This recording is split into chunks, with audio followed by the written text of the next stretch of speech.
नमस्कार दोस्तों, मैं आप सभी के लिए आज लेकर के आया हूँ। श्रावण मास चल रहा है और इसके तीसरे सोमवार को शिव जी की आराधना और पूजा करने से जुड़ी हुई जानकारियाँ लेकर के।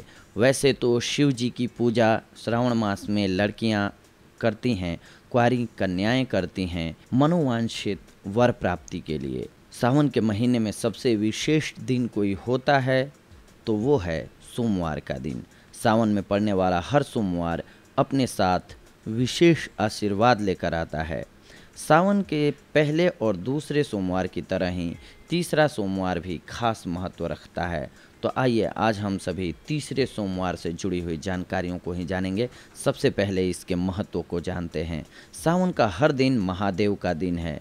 सावन में बरसती हर बूंद में शिव का आशीर्वाद है। सावन का ये पूरा महीना कल्याणकारी होता है। सावन के तीसरे सोमवार का खास महत्व है क्योंकि भगवान शंकर का संख्या 3 के साथ विशेष लगाव है। पंडितों का कहना है, वेदों का कहना है कि भगवान शिव सृष्टि के तीनों गुणों को नियंत्रित करते हैं।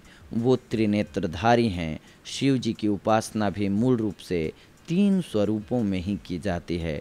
तीनों स्वरूपों की उपासना के लिए सावन का तीसरा सोमवार महत्वपूर्ण होता है। सावन के तीसरे सोमवार को भगवान शंकर के तीनों स्वरूपों की पूजा और उपासना करके मनोकामनाओं की पूर्ति की जा सकती है। आइए अब हम सभी जानते हैं इनके 3 स्वरूपों को, जिनको पूज करके आप धन धान्य की प्राप्ति कर सकते हैं, सुख वैभव की प्राप्ति कर सकते हैं, हर तरह की समस्या से छुटकारा पा सकते हैं, सुख शांति की प्राप्ति कर सकते हैं, धन धान्य की प्राप्ति कर सकते हैं, हर तरह के दुख से छुटकारा पा सकते हैं। आपने ये तो जान लिया कि सावन के तीसरे सोमवार का क्या महत्व है।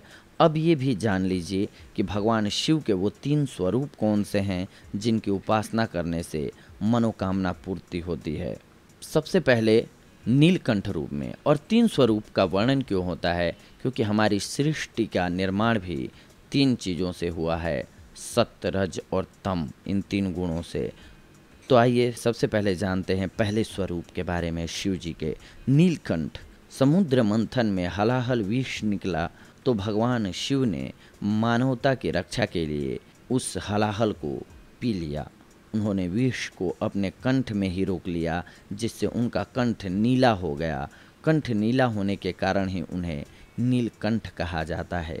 इस स्वरूप की उपासना करने से शत्रु, षड्यंत्र, तंत्र मंत्र इत्यादि का असर नहीं होता है। सावन के तीसरे सोमवार को नीलकंठ पर गन्ने का रस चढ़ाइए। इसके बाद नीलकंठ स्वरूप के मंत्र ओम नमो नीलकंठाय का जाप करें। ग्रहों की हर समस्या खत्म हो जाएगी। दूसरा स्वरूप है नाटराज। शिव ने ही दुनिया में नृत्य, संगीत और कला का आविष्कार किया है। नृत्य कला के तमाम भेद और सूक्ष्म चीज़ें भी शिव जी ने अपने शिष्यों को बताई है। उन्होंने ऐसे नृत्यों का सृजन किया जिसका असर हमारे मन, शरीर और आत्मा पर पड़ता है। इसीलिए भगवान शिव को नटराज भी कहते हैं। जीवन में सुख और शांति के लिए नटराज स्वरूप की पूजा की जाती है। ज्ञान, विज्ञान, कला, संगीत और अभिनय के क्षेत्र में सफलता पाने के लिए इनकी पूजा उत्तम होती है। सावन के सोमवार को घर में सफ़ेद रंग के नटराज की स्थापना सर्वोत्तम है। इनकी उपासना में सफ़ेद रंग के फूल अर्पित करना चाहिए। इसके बाद तीसरा रूप है महामृत्युंजय। भगवान शिव के बारे में कहा जाता है कि उन्हें मृत्यु संजीवनी विद्या का ज्ञान है, यानी वो सेहत संबंधी किसी भी समस्या या अकाल मृत्यु जैसी समस्या को भी दूर कर सकते हैं। भगवान शिव के इसी तीसरे रूप की पूजा सावन के तीसरे सोमवार को होती है। शिव जी इस स्वरूप में अमृत का कलश लेकर अपने भक्त की रक्षा करते हैं। इस रूप की उपासना से अकाल मृत्यु से रक्षा होती है।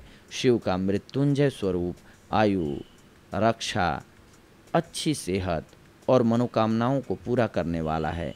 तीसरे सोमवार के दिन शिवलिंग पर बेलपत्र, जलधारा अर्पित करें। इसके बाद शिवलिंग की अर्ध परिक्रमा करें और अपनी मनोकामनाओं के लिए प्रार्थना करें।